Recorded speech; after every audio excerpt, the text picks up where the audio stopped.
Hello. Hello, hello, beautiful, blessed beings. Natasha Monique here, and this is Goddess Enchantment Part 4. And on this enchantment, we are connecting with the beautiful Gaia. So before we even start anything, I've got to let you know the difference between the mother goddess that we talked about in part 1 and Gaia. The mother goddess is one half of Source, because Source is masculine and feminine energy. So the mother goddess is that feminine energy. That's that feminine divine that comes from Source energy that exists in every single one of us. So now the goddess Gaia that we are going to enchant with today, she is the earth. The earth is a living, breathing organism. We don't think of Gaia as that, but she is that. And I hope to, before we do this enchantment, just express to you how much she is a being. So first of all, she's filled with unlimited love and abundance. Okay? If we were to utilize her resources responsibly and just tap into her resources responsibly, we would all have more than enough than we ever needed. Gaia is abundant. She creates and manifests everything for all beings that exist on her, because for her, all of us little parasites that are on her, we're still a part of her. And she nourishes and feeds us, even if we pollute her in turn. So let's just give a little bit more respect to Gaia. And I'm hoping that becoming enchanted with her, you will think twice about throwing a cigarette butt out, or not recycling, or just throwing your trash out, because she is a living, breathing organism that is our nourishment. She is basically our umbilical cord. Like we cannot exist without Mother Earth. So not only is she filled with unlimited love and abundance, she's nurturing and kind. She breathes through the trees. So the trees that exist on Mother Earth, they formulate the air and the water for us. That is her breath, her blood.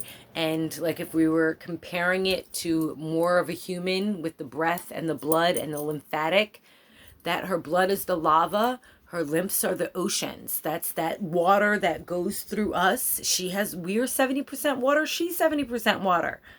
It's not a coincidence. We're connected to Gaia because she is us and we are her. She nurtures us, and we in turn need to take care and nurture her. Period. Her bones are like the crust, like her mantle crust, and then the mountains.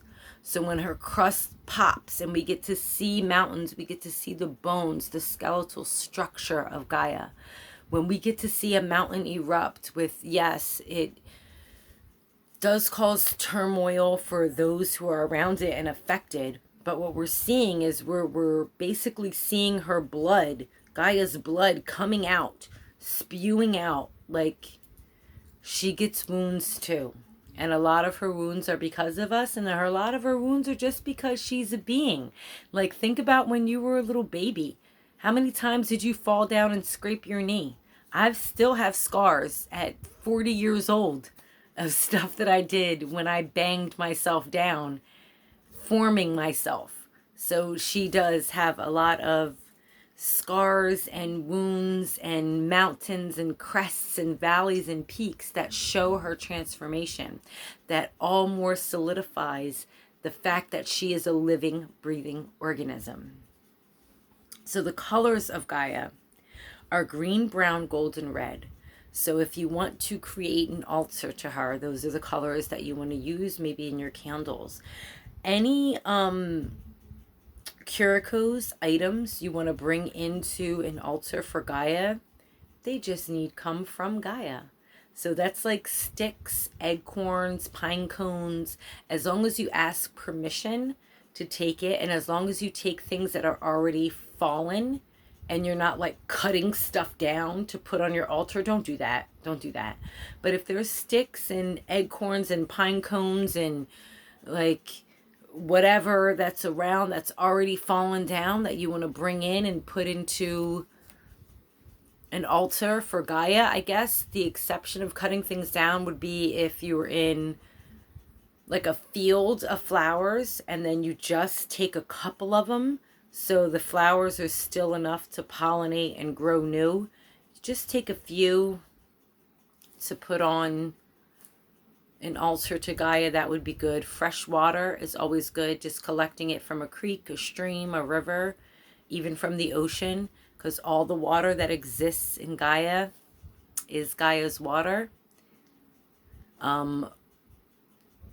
River stones, pebbles, and rocks, any dirt, soil from the ground, as long as you ask permission, grab that up and put that on an altar for Gaia. Because why not? Those are all her things. Those are all the things that she puts into the universe. So those are all the perfect things to put on her altar. So crystals that connect with Gaia, I don't have any specifics with that, just because all crystals are formulated in the earth. So therefore, every crystal that exists is a crystal that represents Gaia, because they're all a part of her bone structure. Because remember, like, her bones are the crust, the mantle, the hard parts of earth. That's Gaia's bones. So any crystal is a part of Gaia's bones. That's a part of her structure, her strength. That's the part of her that keeps us in this strong form and keeps us in enough of a gravitational pull that we can stay here and we don't go flying off into the universe somewhere. Her crystalline structure and her rocky structure helps that. So any crystal, any rock, any stone, any crystal placed on any altar, absolutely harvested with the permission of Gaia, is acceptable on your altar. So now let's do our Gaia enchantment. Now you can very well, if you'd like, set an altar of earth, air, fire, water. And this can be the simplest altar, and you really don't need an altar at all for Gaia because she exists all around us. You can just basically be outside and have the outdoors be your altar of Gaia because you're on her. You're with her. So if you want to have earth, air, fire, and water represented in front of you, great. If you can go outside, weather permitting, great. If not, just be right here and understand that Gaia is going to be with you. Because I'm inside and I do not have an altar going, but yet and still I know that I can enchant and imbue the goddess Gaia. So you really don't need nothing but to relax and listen and be open to receive. You have to be open to receive with love and kindness when it comes to Gaia. Remember, she's our nurturing mother. Okay. Take a nice deep breath in through the nose, out through the mouth. And then we're going to focus our attention right into the womb space. And breathe into your womb space. You can even place your hands there to focus your attention right there on your womb space.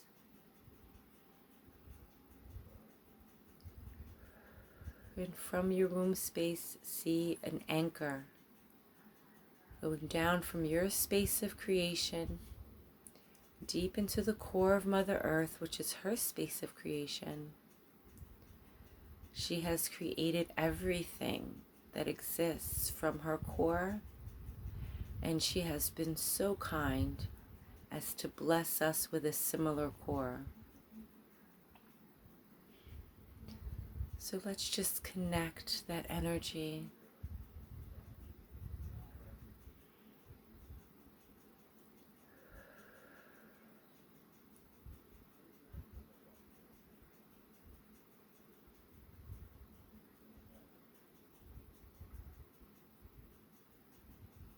Now take a nice deep breath in through the nose and out through the mouth. And on your next breath, I want you to see a beautiful green and golden crystalline grid coming up from the earth into all of your being. With every in-breath, you just breathe this crystalline grid further and further up your being. This is the energy of Mother Earth, and she is just bringing her energy up to you. Her abundance, her luck, her success, her fulfillment, her thriving, her longevity, she's giving that up to you. Her ability to adapt and change, she's bringing that up to you.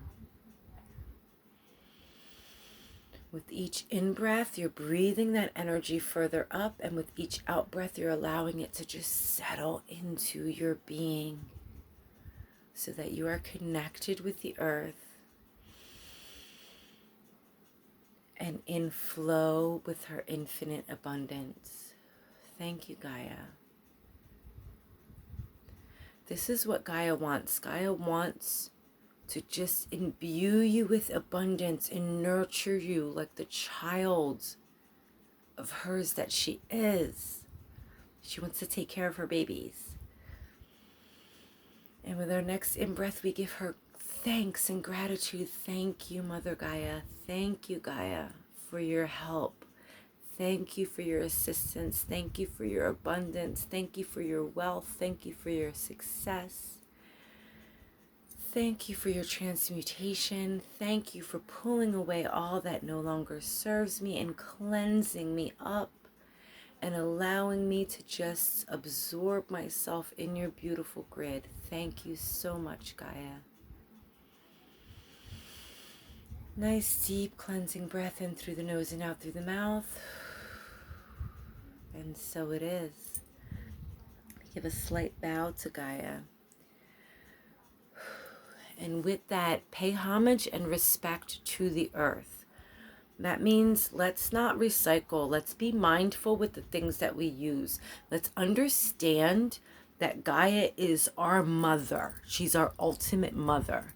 And all of the things on her, with her, everything she produces helps to nourish her.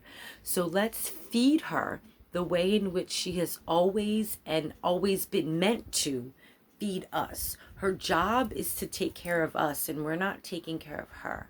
So let's take care of her a little bit. Even through that enchantment, I felt the love and abundance of Gaia, but I also felt her pain. I'm very empathetic. I'm such an empath that I feel the bleeding of Mother Earth. I feel the bleeding of Gaia, and we really have to plant more trees, be more ecologically friendly, understand symbiosis, exist with the other beings on Earth, because this is all our home.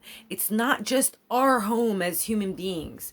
It's our home as birds and trees and plants and flowers and moths and butterflies and caterpillars and salamanders and walruses and whales and dolphins and cats and I'm leaving out so many species, but those are just the ones that I can think of. We all can thrive and survive as long as we nurture our mother Gaia. So thank you, Mother Gaia. Thank you so much for what you have given me thus far. And I will do everything I can to give that back to you. And I hope you all do the same. Peace and blessings, my beautiful beings. I love you all. Mwah.